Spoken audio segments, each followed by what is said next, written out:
Temos relatos confirmados de objetos voadores não identificados em sua área.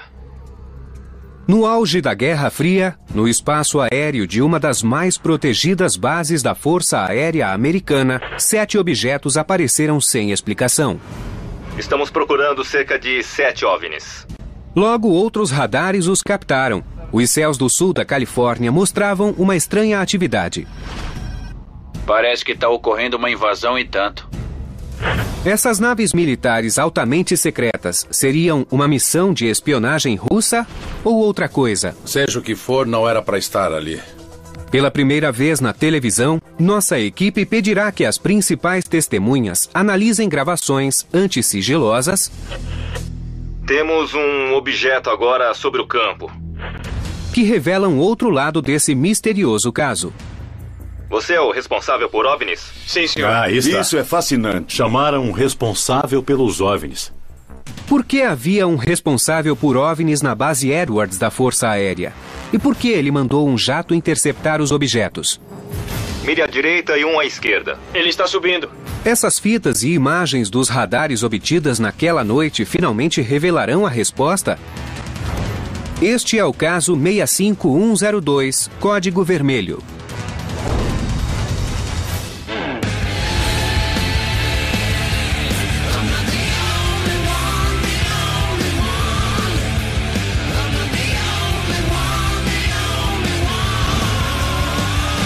Caçadores de OVNIs, Código Vermelho. Em 1965, a base aérea Edwards, localizada a apenas 150 quilômetros de Los Angeles, Califórnia, era a sede dos mais secretos programas de testes de voo das Forças Armadas Americanas.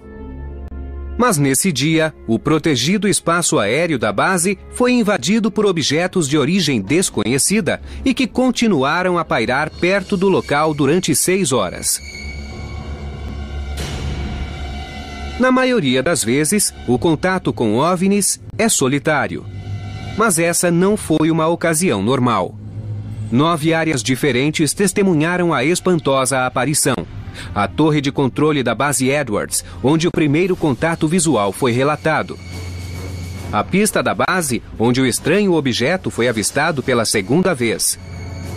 A torre de radar da base, que relatou que não havia aviões na área. O Centro de Defesa Aérea de Los Angeles, que checou os radares locais do sul da Califórnia e descobriu que 4 deles haviam captado o objeto. Boron, Riverside, Victorville e San Pedro. E, finalmente, um jato Delta F-106A que foi lançado na tentativa de interceptar os objetos. Algo acontecia no sul da Califórnia, envolvendo 5 instalações militares. E tudo o que se passou foi gravado. Parece que está ocorrendo uma invasão e tanto. Foi uma noite incrível em outubro de 1965, quando os OVNIs invadiram nosso espaço aéreo. E ouvimos isso em primeira mão do homem que estava na torre naquela noite. É uma evidência inacreditável. O primeiro a relatar o incidente foi um controlador de tráfego aéreo da torre da base Edwards, o sargento Chuck Soros. Vi um objeto muito grande e brilhante ao leste do campo e ficou lá durante muito tempo. Em uma rara aparição televisiva, o ex-sargento Chuck Soros, o controlador de voos da base Edwards naquela noite, aceitou discutir o acontecido e, pela primeira vez, analisar as gravações feitas em 7 de outubro de 1965.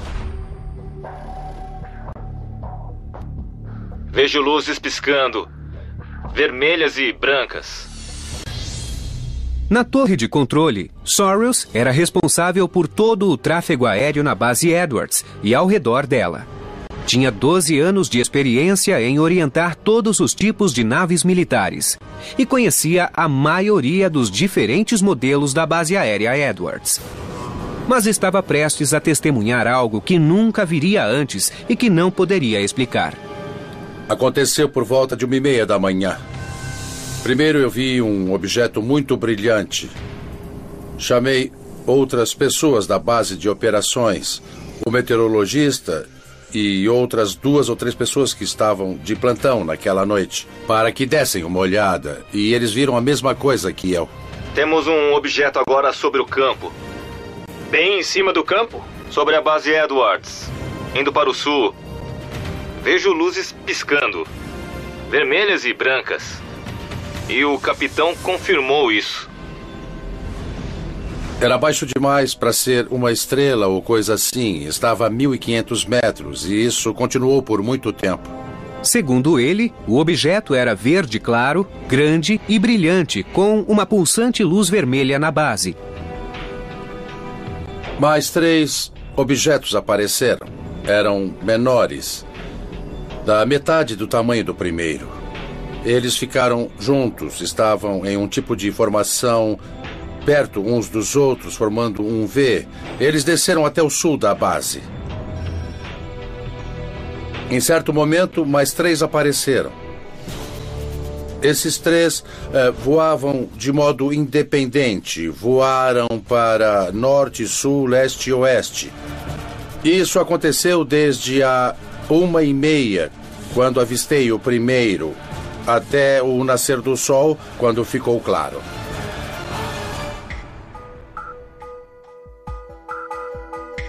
A equipe da revista UFO se reuniu na base Marte da Força Aérea a cerca de 150 quilômetros do local onde os radares detectaram os objetos em 1965 para conversar com Soros. A gravação de todo o evento de 6 horas que ocorreu em 1965 foi disponibilizada e será apresentada aqui pela primeira vez. Pat, Chuck, Bill Scott, Ted e eu vamos ouvir as fitas das transmissões daquela noite. E depois, você, Chuck e Jeff vão examinar o radar e os mapas. Perfeito. Então vamos. Para mim está ótimo. Então vamos lá. Na base aérea Edwards, em 1965, vários objetos foram avistados se aproximando da base. Todas as comunicações de Chuck Soros na torre da base foram gravadas. Pensava-se que essas transmissões secretas estivessem perdidas. Agora eles podem reconstituir um dos mais incríveis casos de contato com OVNIs jamais registrados. Bill Scott, antigo engenheiro de testes da Força Aérea Americana, junta-se à equipe para analisar as gravações que depois foram divulgadas. Essas são as transmissões, as comunicações que ocorreram entre você e o Centro de Defesa naquela noite enquanto os OVNIs estavam no céu sobre a base. É um áudio incrível. Isso mesmo, e as transmissões foram gravadas no Centro de Defesa Aérea de Los Angeles. A equipe passou a ouvir as transmissões a partir da primeira em 7 de outubro de 1965. Está virado para o norte. E um tá vindo bem rápido. Está vindo do norte para o sul. Do norte para o sul, em Edwards. Isso, tem uma luz vermelha piscando. Tô vendo outra luz vermelha e uma verde movendo-se muito rapidamente sobre o meu campo agora. Eu vou checar o Repcon para ver se há algum movimento na área. Soros chamou o Repcon, ou radar de controle, para saber se viram algo. Vocês receberam algum relato de objetos voadores não identificados? Parece que está ocorrendo uma invasão e tanto. Naquele momento, o Repcon não detectava nenhuma nave na área, mas relatos desses misteriosos objetos continuavam a chegar à torre da base. Pode nos fazer um favor? Estamos procurando 7 OVNIs aqui. Não temos certeza se estão em Edwards ou George. São cerca de 7. São vermelhos com luzes verdes e foram avistados. Queremos saber se os detectaram. Estamos procurando uma imagem. Os objetos foram confirmados por 5 sistemas de radares militares diferentes, mas identificá-los seria mais difícil. Quando os vi pela primeira vez, logo que surgiram, pareciam apenas estrelas. Mas vi luzes brancas e verdes que não paravam de piscar. Parecidas com luzes anticolisão de uma aeronave? Mas nesse ponto você achava que não eram luzes anti-colisão? Sabia que não eram. Os aviões têm luzes anti-colisão nas pontas das asas, em cima e embaixo da fuselagem e no estabilizador. Da perspectiva da cabine, são verdes à direita e vermelhas à esquerda. As cores avisam outros pilotos se o avião está se aproximando ou se afastando. Eu sabia que não era um avião, não era um helicóptero, não era um balão, não era uma estrela, não era nenhum avião de teste que eu conhecesse na época. E havia muitos na base Edwards. É possível que as luzes vistas naquela noite tenham sido de novos aviões secretos, mas Sorrells descarta essa teoria. Eles teriam me avisado se fossem testar algum avião em minha zona de controle, para que eu pudesse afastar outros aviões apenas por motivos de segurança. Mesmo se fosse um teste secreto, Chuck precisaria saber. Segundo Sorrells, havia muitos programas secretos na base Edwards na época. Se algo era testado nessa base, provavelmente era secreto. Nós testamos todos os aviões que chegaram à base Edwards. O SR-71, o Blackbird, o B-70 estavam sendo testados naquela época. Mesmo se fosse um avião muito secreto, não teriam feito o teste sem avisar os controladores de voo. Bom, não podiam não dizer nada. Comunicariam à torre que algo iria acontecer. Não podiam testar nada naquela área sem que o Chuck soubesse. A torre da base Edwards e de vários outros postos militares de radar confirmaram que vários objetos invadiram o espaço aéreo sobre a base Edwards. Ele está subindo. Muito mais alto, está subindo rápido. Parece que está em cima de nós. Esses muitos contatos não identificados ocorreram no auge da Guerra Fria, quando o ataque de um míssil soviético era um temor muito real. A decisão de lançar uma nave de interceptação logo seria tomada. Mas, segundo a fita, o poder de lançar esse avião estava nas mãos de um oficial com um título muito curioso. Todas as bases tinham um responsável por OVNIs. Você é o responsável por OVNIs? Sim, senhor. Tome cuidado. A equipe está reconstituindo o incidente na base da Força Aérea de Edwards, ocorrido em 7 de outubro de 1965. A partir da 1h30 da manhã, um objeto com estranhas luzes pulsantes começou a pairar perto da área de testes da base. 6 objetos menores uniram-se a ele, 3 avançando em formação para o sul e outros 3 movendo-se sobre a base livremente. 5 estações militares de radar californianas captaram o evento. Estou recebendo relatórios da Torre de Edwards, de Victorville e de várias estações de radar sobre os OVNIs. A equipe reuniu não só a testemunha central do evento, o controlador de tráfego aéreo da base Chuck Sorrells, como também pela primeira vez na televisão, as gravações completas, antes sigilosas, das comunicações por rádio e telefone feitas naquela noite. Outra combinação de luzes vermelhas e verdes movem-se muito rapidamente. Naquela noite, após avistar o objeto várias vezes durante mais de 1 hora, Sorrells se comunicou com o Centro de Defesa Aérea de Los Angeles e descobriu que eles também haviam captado os OVNIs. Aqui é o Centro de Defesa Aérea. Vocês receberam algum relato sobre objetos voadores não identificados? O pessoal desse setor se envolveu. Estavam encarregados da defesa aérea da região. Os radares deles captaram os objetos, eu os via, e a torre de George também, e várias pessoas no solo da base também os viam. Enquanto eu falava com o Centro de Defesa, decidimos mandar uma aeronave. Às 2 da manhã, o piloto da base Edwards, capitão Darrell Clark, foi avisado da incursão. Ele saiu até a pista da base com um rádio e binóculos para verificar e avistou os objetos. A seguir, a voz dele quando relatou o que via pelo rádio. Consegui vê-los bem com os binóculos. Parece que não estão com muita altitude. 2 militares qualificados, um controlador de tráfego aéreo e um piloto experiente não acharam que eram aeronaves normais. Mas essas descrições não bastaram para que o setor de defesa aérea tomasse uma decisão. precisavam falar com um determinado oficial para resolver se lançariam uma aeronave para interceptar os objetos. O tenente responsável pelos OVNIs está dormindo. Acha que devemos acordá-lo e ver se ele quer solicitar uma aeronave para subir e verificar pessoalmente? Isso é fascinante. Quer dizer que chamaram um responsável pelos OVNIs. O tenente responsável pelos OVNIs está dormindo. Acho que naquele tempo todas as bases tinham um oficial responsável por OVNIs. Segundo a Força Aérea, investigadores da Divisão de Tecnologia Estrangeira podem ter sido chamados não oficialmente de responsável por OVNIs, mas esse termo nunca foi usado pelas Forças Aéreas para designar um posto oficial.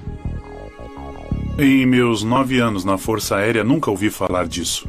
Mas será que estavam procurando por naves extraterrestres ou Essa é a qualquer questão, outro com certeza. objeto que não conseguissem identificar? Porque há uma diferença aí. Não sei se procuravam algum tamanho ou forma em particular ou coisa assim. Era qualquer coisa fora do comum, chamada de objeto voador não identificado. No começo da Primeira Guerra Mundial, o exército americano criou uma divisão de dados estrangeiros para estudar os avanços e a capacidade aérea das potências europeias. Na Segunda Guerra Mundial, a divisão se tornou o Laboratório de Dados Técnicos com base no campo Wright-Patterson. O grupo avaliava aviões e equipamentos inimigos quando eram capturados. Depois da guerra, a divisão tornou-se o Grupo de Inteligência Técnica e Científica T2, cujo principal objetivo era garantir a prevenção de surpresas tecnológicas, táticas ou estratégicas de qualquer fonte. Durante a Guerra Fria, o foco principal era a Rússia. Mas em 1947, essa divisão estudou o emergente fenômeno dos OVNIs no projeto SIGN e, em 1952, criou o projeto Blue Book para dar continuidade ao estudo dos OVNIs. Em 1961, o grupo passou a se chamar Divisão de Tecnologia Estrangeira. Seus oficiais não eram enviados a qualquer base, e sim apenas a aquelas que eram de interesse da Força Aérea. Não era incomum que oficiais da divisão estivessem na base Edwards, devido às suas funções de centro de testes para aviões das Forças Aéreas Americanas e outros, inclusive estrangeiros. O oficial era consultado sempre que um objeto não identificado era avistado, fosse uma nave soviética suspeita ou qualquer outro objeto não imediatamente reconhecido pelo pessoal da base.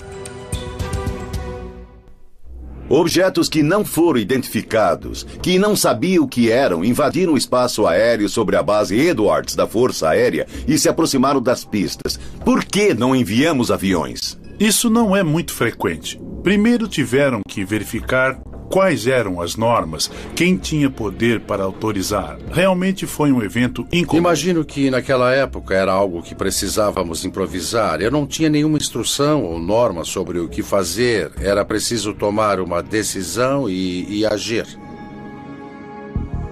Não se sabia ao certo o que eram esses objetos, mas como não havia nenhuma norma a respeito e os OVNIs não pareciam ser uma ameaça, nenhuma ação foi tomada até que o oficial responsável falasse com a torre. Eles foram chamar o responsável por OVNIs para saber se ele quer solicitar um avião para subir e verificar pessoalmente. Pelas transmissões de rádio e conversas pelo telefone, de repente soubemos que a base tinha um responsável por OVNIs. O que ele fazia? Procurava discos voadores? Mesmo que não procurasse discos voadores e só cuidasse de quaisquer objetos não identificados, é uma novidade e tanto. Apesar de a Força Aérea negar, ano após ano, que os OVNIs existem, eles tinham um responsável por OVNIs. Às 3 da manhã, mais de 90 minutos após a primeira aparição, o responsável por OVNIs ligou para a torre e tentou determinar a origem dos objetos junto ao Centro de Defesa Aérea de Los Angeles. O centro confirmou que 5 radares diferentes haviam captado os objetos. Vocês lançaram algum balão da base Edwards? Balão? Isso. Não que eu saiba. Edwards não tem esse tipo de transmissor, então duvido que tenham lançado. Não teria um motivo. Não teria um motivo? Não a seção meteorológica. Da base Edwards? Não. Entendo. Esse era o diretor do Centro de Defesa de Los Angeles, falando com o meteorologista da base e perguntando se haviam perdido um balão. E ele disse que não, porque não tinham na base esse tipo de equipamento e, portanto, não poderiam ter lançado um balão. Edwards não tem esse equipamento. Não lançaram um balão meteorológico. Ele diz claramente na fita que não lançaram um balão, mas o relatório escrito declara explicitamente que um balão foi lançado naquela noite. Na verdade, isso não aconteceu, mas está no relatório confidencial. O relatório oficial da Força Aérea Americana declarava que os objetos voadores eram balões meteorológicos. Se os objetos de fato eram balões, por que tomaram a decisão de enviar um jato ao local? E o que o piloto viu? Eram aproximadamente 7 objetos. Moviam-se velozmente, permaneceram na área algum tempo e subiram de repente. Em 7 de outubro de 1965, várias testemunhas viram diversos objetos sobre a base Edwards da Força Aérea. Um documento da Força Aérea Americana, divulgado recentemente, declara que o objeto era um balão meteorológico, mas, segundo o áudio da torre, a base não era capaz de lançar tal equipamento. Vocês lançaram algum balão da base Edwards? Balão? Isso. Não que eu saiba. Edwards não tem esse tipo de transmissor, então duvido que tenham lançado. Não teria um motivo. Mas o responsável por OVNIs, que entrou em contato com a torre, procurava uma explicação mais racional e continuou a afirmar a teoria do balão meteorológico. É muito difícil um balão ir de norte para o sul com pouca altitude e vento vindo do oeste a 2 nós. Se o vento vinha do oeste e um deles ia do norte para o sul e depois virou para o oeste, seria muito difícil virar contra o vento. Então, os objetos não tinham as características de balões. Um relatório dizia que nenhum fora lançado naquela noite, mas no relatório confidencial dizem que um balão foi lançado. Na verdade, segundo o relatório, os objetos foram descritos 3 vezes como balões meteorológicos, apesar de todos os indícios do contrário. E esses balões meteorológicos costumam ser iluminados? Não. Não tem luzes? Não. A única outra explicação dada pelo responsável por OVNIs era que o objeto podia ser um avião, contradizendo o relato de Sorrells e do piloto que estava na pista, Darrell Clark. Sorrells deu sua opinião. O responsável por OVNIs acha que é um avião. Eu não acho. O responsável por OVNIs disse que parecia um avião. Ele não era um piloto capacitado, não era nada a não ser o responsável por OVNIs. Não sei qual era a sua função normal. Mas um controlador de tráfego aéreo disse que não era um avião. Um piloto na pista disse que não era um avião. Mas o responsável por OVNIs achava que era. Bill, você acha que era a função do responsável por OVNIs desconsiderar o caso? A Força Aérea estava pesquisando discos voadores em 1965, só parou em 1969. Então, a função desse oficial era descartar esses objetos em vez de pesquisá-los? Eu acho que são especulações, Bill. Concordo com Chuck. Ele não era piloto, não devia ter nenhuma função ligada à aviação. Tudo o que sabia sobre aviões é que tinham luzes vermelhas, verdes e brancas. Ele disse, parece um avião. Não era conspiração, era só inexperiência. Ele não sabia do que falava. Não se sabia o que era o objeto, mas chegou-se ao consenso de que seria preciso ver de perto o enigma que pairava no espaço aéreo da base. Mas os únicos aviões estavam armados com mísseis nucleares que precisavam de autorização para ser lançados. Essas aeronaves tinham como fim específico proteger os Estados Unidos de um ataque. Tinham armas nucleares para o caso de um ataque ou contra-ataque imediato ser necessário. Lançar um desses F-106 no espaço aéreo americano sem saber o que eram os objetos era arriscado demais. Não podemos usar os aviões de alerta. Só os pilotos do Zoom 06. É só o que temos. É só o que tem? É só o que temos, apostos. Eu suponho que a essa altura já era perto das 4 da manhã. Tudo tinha começado havia 3h30 ou 4 horas, porque no momento em que o avião decolou, entrou em posição e tentou alcançar os objetos. Eles já tinham subido, se posicionado e já não eram tão visíveis quanto antes. Acha que alguém retardou a decolagem ou era um procedimento normal? Era um procedimento normal, porque não tinha um avião sem armas e também não tinha um piloto. Não temos nenhum avião? Mas já faz 1 hora. Por que não temos ninguém para pilotar? Nós precisamos de autenticação para a decolagem com a arma a bordo. Não podiam usar o primeiro piloto para o avião de alerta, então tiveram de chamar um segundo piloto que não estava nem de plantão. Precisaram tirar alguém da cama para pilotar o avião. O avião que está decolando agora não está carregado, certo? Não está carregado. Quando finalmente conseguiram autorização para lançar um avião interceptador, já passava das 3 da manhã.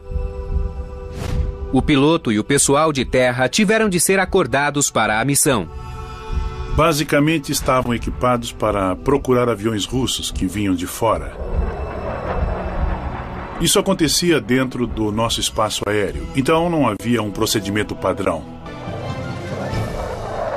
Quando o avião decolou, o Centro de Defesa e Sorrells guiaram o piloto para se aproximar dos objetos, mas havia um problema. A essa altura, eles já haviam se afastado da base.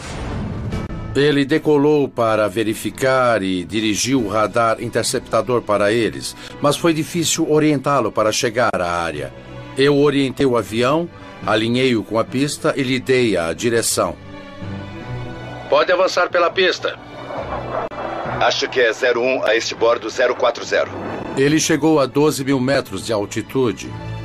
Falei com o diretor e ele perguntou como ele estava. Eu disse, está se aproximando. Ele está mais para a esquerda agora. Um para a direita, outro para a esquerda. Ele se aproximou e eu disse, está baixo. Torre, como estão as coisas? Está baixo. Tem de subir mais. O objeto subia muito rápido. Ele está subindo. Está a 12 mil metros, eu disse. Continua abaixo. Está muito baixo. Baixo? Está a 12 mil metros. Continua abaixo. Mas enquanto o piloto se aproximava, os objetos se afastaram cada vez mais, até que finalmente desapareceram. Sumiram da vista e do radar. Ele se deslocou agora para cerca de 145 graus. Está a cerca de 65 quilômetros e muito alto. Está quase invisível agora. Qual é sua avaliação? Foi um fato incomum para todos os profissionais envolvidos. A única opinião leiga que eu vi foi a do responsável por OVNIs, que pensava que era um avião. As fitas agora divulgadas só são o começo. O piloto Capitão Clark, que nunca falou sobre esse incidente e que não imaginava que seria investigado no futuro, escreveu uma carta à esposa descrevendo o que vira naquela noite de outubro. Capitão Clark. Sim? O que você acha? Logo que viu o objeto, ele se aproximava vindo do norte. Eu vi luzes pulsantes e não giratórias. Olhei com os binóculos. Parecia que tinha uma pequena nuvem na frente. A equipe acabou de ouvir gravações de um incidente que ocorreu na base Edwards da Força Aérea em 7 de outubro de 1965. Aqui é a torre da base Edwards. Um objeto se move para o sul. Chuck Sorrells, o controlador de voo que estava na torre naquela noite, descreveu os estranhos objetos que pairaram no espaço aéreo da base durante quase 6 horas. Mas Sorrells e as gravações não são as únicas fontes da verdade por trás do que a Força Aérea chama de o incidente. O capitão Daryl Clark era o piloto de plantão na base Edwards naquela noite. Parece que está a pouca altitude, a 3.000 metros. Sua voz está nas fitas. Foi um pouco mais para oeste e ganhou uma enorme altitude. Após décadas de silêncio, Clark sentiu o impulso de relatar suas experiências daquela noite em uma carta para sua mulher. Esta carta é importante porque o capitão Daryl Clark era o oficial mais graduado de plantão e o relato dele corrobora o do Chuck Sorrells. Ambos mantiveram segredo o máximo que puderam. Mas esse incidente não saiu da cabeça deles durante décadas, até que decidiram contar o segredo a alguém. A equipe recebeu a carta de Sam Sherman, o homem que reconstituiu o áudio das transmissões feitas naquela noite. Sherman a obteve com o filho de Clark. Eu estava de plantão na base Edwards, na Califórnia, e era o oficial mais graduado. Por volta das 2 horas, eu recebi uma ligação do controlador de voo. Disse que OVNIs haviam sido relatados e captados por radares. Aqui é o capitão Clark. Capitão Clark, aqui é o tenente Reed. Recebemos relatos sobre objetos voadores não identificados na sua área. Ok. Enquanto eu observava o céu, notei uma luz pulsando a noroeste da minha posição, indo para o sul a cerca de 300 metros do chão e cerca de 300 nós. Então um OVNI nivelou e continuou a subir. Ergueu-se no espaço até que finalmente sumiu de vista. Daryl A. Clark. O incidente foi comentado no dia seguinte pelo pessoal da base que não estivera presente. O piloto George Merritt trabalhava na base Edwards na época e lembra da atmosfera em torno do caso. Meu nome é George Merritt. Eu me formei pela Escola de Pilotos de Testes da base Edwards da Força Aérea. Quando cheguei na manhã seguinte, todos falavam das estranhas luzes que haviam sido vistas ao sul da base de madrugada e no começo da manhã. Todos comentavam como se fosse um programa de TV. O que era aquilo? O que você acha que era? Merritt confirmou o motivo de a Força Aérea demorar tanto para lançar um avião de inspeção. A começar pelo presidente, eles precisavam decidir, o Pentágono precisava decidir se aquilo representava uma ameaça, se queriam enviar aviões com mísseis para identificar os objetos e abatê-los. Levamos isso muito a sério. As luzes não apresentavam nenhuma ameaça à base Edwards. Ninguém lançava bombas, disparava mísseis e outras armas ou descia de paraquedas. Nada que fosse uma ameaça para a base Edwards ou para a defesa aérea dos Estados Unidos. O relato chegou a uma pessoa que era responsável por OVNIs, correto? Correto. Era o capitão John Balent. Capitão John Balent? Era da Divisão de Tecnologia Estrangeira de Wright-Patterson. Isso significava que havia projetos confidenciais e secretos na base Edwards e que ele precisava mandar relatórios a respeito a seus superiores. Foi quem escreveu e assinou o relatório oficial que seguiu pela cadeia de comando. Ele escreveu o relatório oficial e não alguém da base Edwards. Esse relatório oficial da Força Aérea era o mesmo que dizia que um dos objetos era um balão meteorológico. Seria de fato uma tecnologia confidencial que Balent não tinha permissão para revelar ou desconhecia? Durante a reconstituição das fitas de áudio, Sam Sherman ligou para Balent para discutir o incidente. Mas Balent se recusou a comentá-lo e não se interessou em participar da investigação.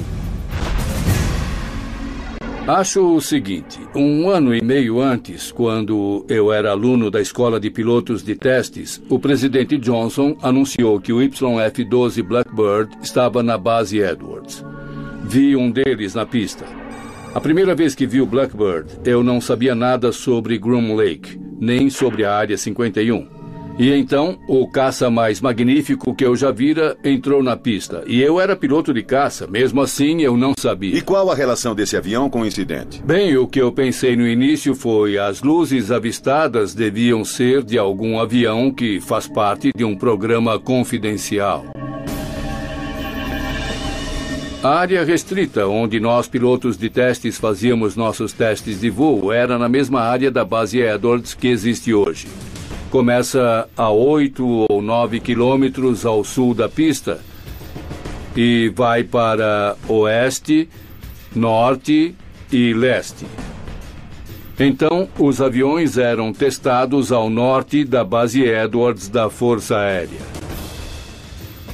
Segundo Merritt, toda a tecnologia confidencial era testada em uma área específica ao norte da base Edwards. Mas essa área não corresponde aos locais onde os objetos não identificados foram vistos. O relatório oficial da Força Aérea disse que eram luzes não identificadas vistas na base. Certo, foi o que aconteceu, mas o capitão Ballant disse que eram aviões. Não foram identificadas, é tudo o que posso dizer. Mas ele acha que o caso não foi concluído. Estou feliz porque reabriram o caso dos objetos voadores não identificados que foram vistos em Edwards. É algo em que também tenho pensado há 40 anos. Esses objetos seriam OVNIs que invadiram o espaço aéreo militar americano? E o que Chuck Soros, Darrell Clarke e as estações de radar captaram em 7 de outubro de 1965? Estamos avistando 7 OVNIs. A equipe examinará a última peça do quebra-cabeça, as imagens dos radares do Centro de Defesa Aérea de Los Angeles. Parecem alvos múltiplos. Com a ajuda de testemunhas, gravações sigilosas e relatos escritos inéditos, a equipe revelou muitas evidências sobre a noite de 7 de outubro de 1965 na base Edwards da Força Aérea.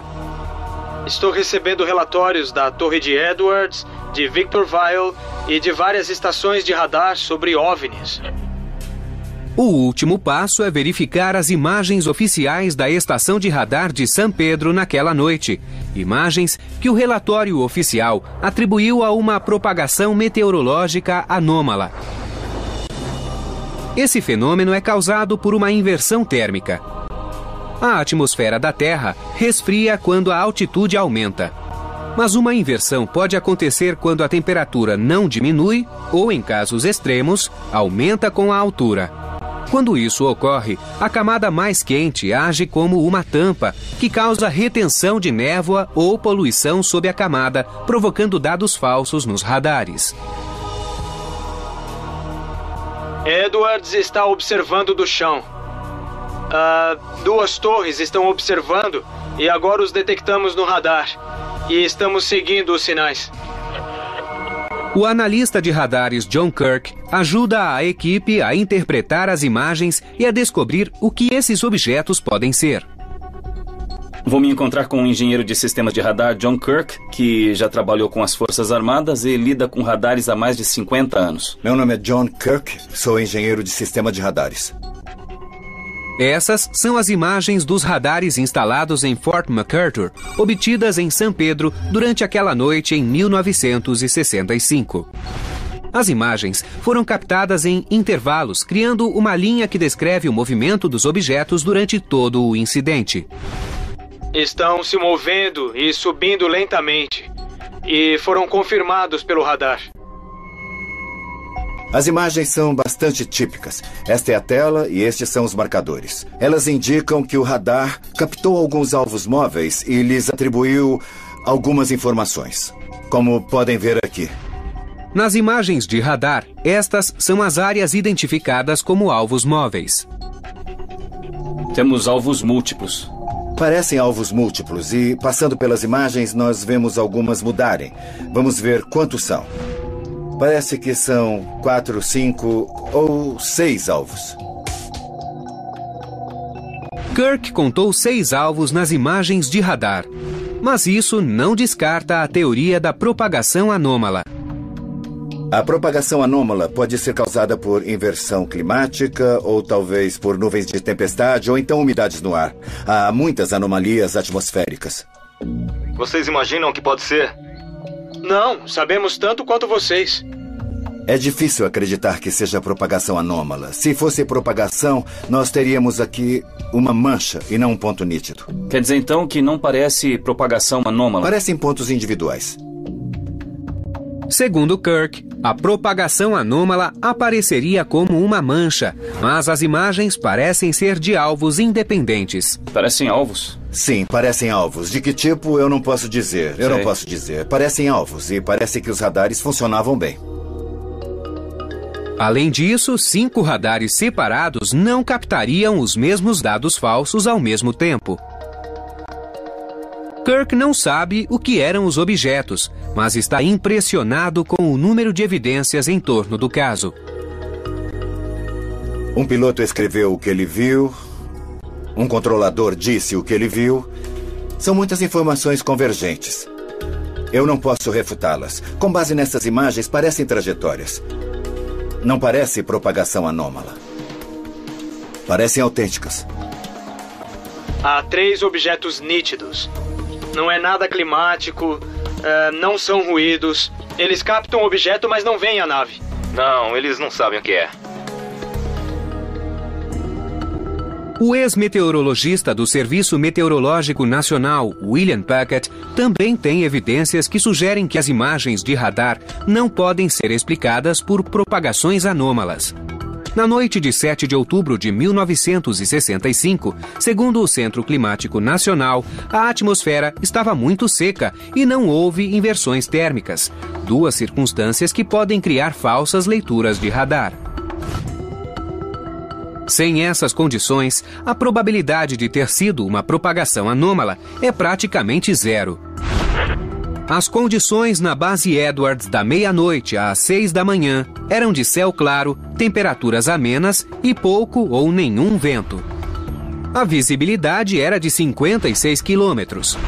Nessas condições, a distorção ou identificação errônea de objetos celestes como Júpiter, Saturno ou outros astros são muito improváveis. Mas após o incidente e a subsequente investigação, as Forças Armadas decidiram manter em sigilo todos os registros relativos ao caso.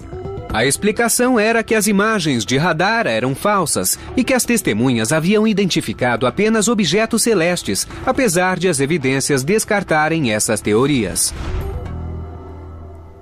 Eu acho que é espantoso que objetos voadores não identificados possam ter invadido o espaço aéreo militar restrito nos Estados Unidos assim, impunemente.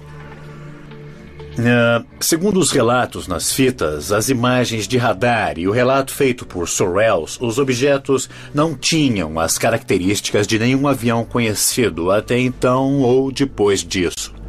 Tá muito mais alto do que da primeira vez. Essas gravações de acontecimentos reais sempre me dão arrepios. Outra combinação de luzes vermelhas e verdes movem-se muito rapidamente. Quando nós ouvimos todas as pessoas que estiveram envolvidas, percebemos que muitas delas não sabiam o que estava acontecendo. Na base Edwards, a gente vê de tudo. O áudio é a prova definitiva. Está subindo. Está muito mais alto, sobe rapidamente. Está bem em cima de nós. Mantiveram a fita em sigilo por 30 anos. O que precisava esconder? Armas secretas? Não. Radares especiais? Também não, eram OVNIs. Mais de 40 anos depois, o incidente na base Edwards da Força Aérea continua inexplicado.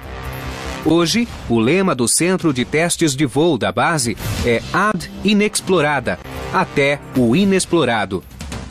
Uma descrição bastante adequada para aquela noite em outubro em que se deu a mais instigante e menos conhecida aparição de OVNIs em toda a história.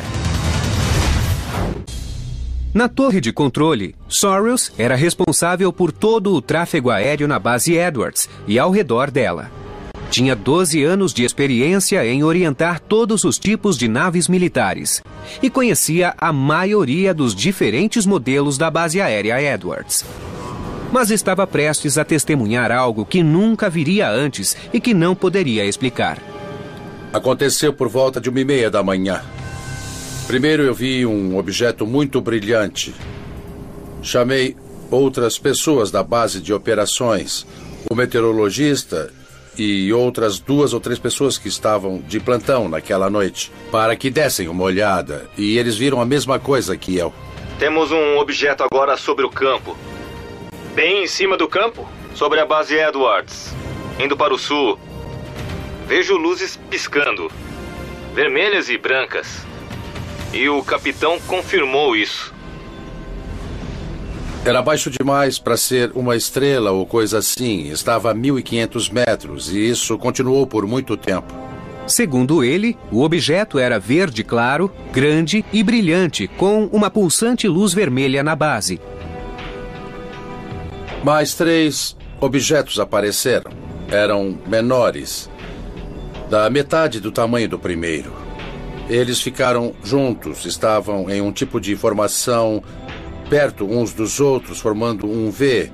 Eles desceram até o sul da base. Em certo momento, mais 3 apareceram. Esses 3 voavam de modo independente. Voaram para norte, sul, leste e oeste. Isso aconteceu desde a 1h30, quando avistei o primeiro, até o nascer do sol, quando ficou claro.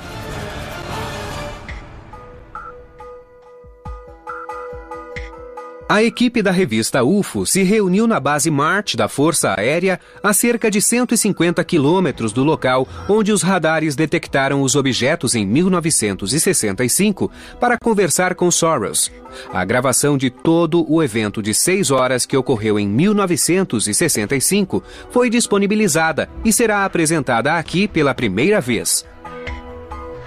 Pat, Chuck, Bill Scott, Ted e eu vamos ouvir as fitas das transmissões daquela noite. E depois, você, Chuck e Jeff vão examinar o radar e os mapas. Perfeito. Então vamos. Para mim está ótimo. Então vamos lá. Na base aérea Edwards, em 1965, vários objetos foram avistados se aproximando da base. Todas as comunicações de Chuck Sorrell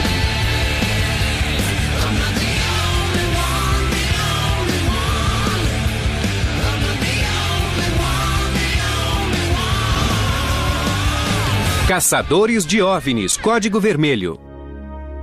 Em 1965, a base aérea Edwards, localizada a apenas 150 quilômetros de Los Angeles, Califórnia, era a sede dos mais secretos programas de testes de voo das Forças Armadas Americanas. Mas nesse dia, o protegido espaço aéreo da base foi invadido por objetos de origem desconhecida e que continuaram a pairar perto do local durante 6 horas.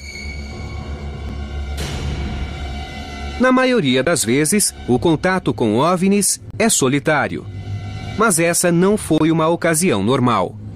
9 áreas diferentes testemunharam a espantosa aparição. A torre de controle da base Edwards, onde o primeiro contato visual foi relatado. A pista da base, onde o estranho objeto foi avistado pela segunda vez. A torre de radar da base, que relatou que não havia aviões na área. O Centro de Defesa Aérea de Los Angeles, que checou os radares locais do sul da Califórnia e descobriu que 4 deles haviam captado o objeto. Boron, Riverside. Temos relatos confirmados de objetos voadores não identificados em sua área.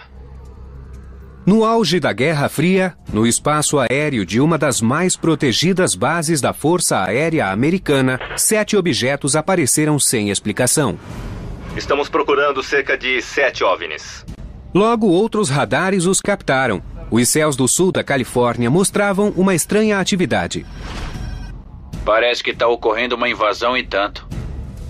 Essas naves militares altamente secretas seriam uma missão de espionagem russa ou outra coisa? Seja o que for, não era para estar ali. Pela primeira vez na televisão, nossa equipe pedirá que as principais testemunhas analisem gravações antissigilosas Temos um objeto agora sobre o campo. Que revelam outro lado desse misterioso caso. Você é o responsável por OVNIs? Sim, senhor. Isso é fascinante. Chamaram um responsável pelos OVNIs. Por que havia um responsável por OVNIs na base Edwards da Força Aérea? E por que ele mandou um jato interceptar os objetos? Mire à direita e um à esquerda. Ele está subindo.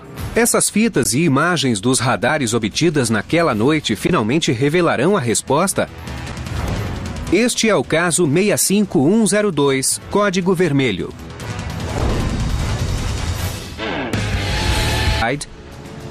Victorville e San Pedro. E, finalmente, um jato Delta F-106A que foi lançado na tentativa de interceptar os objetos. Algo acontecia no sul da Califórnia, envolvendo 5 instalações militares. E tudo o que se passou foi gravado.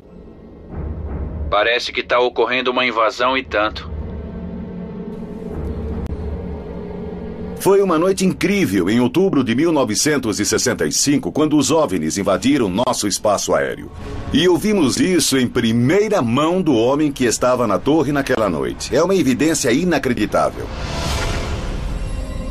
O primeiro a relatar o incidente foi um controlador de tráfego aéreo da torre da base Edwards, o sargento Chuck Soros. Vi um objeto muito grande e brilhante ao leste do campo e ficou lá durante muito tempo. Em uma rara aparição televisiva, o ex-sargento Chuck Soros, o controlador de voos da base Edwards naquela noite, aceitou discutir o acontecido e, pela primeira vez, analisar as gravações feitas em 7 de outubro de 1965. Vejo luzes piscando, vermelhas e brancas.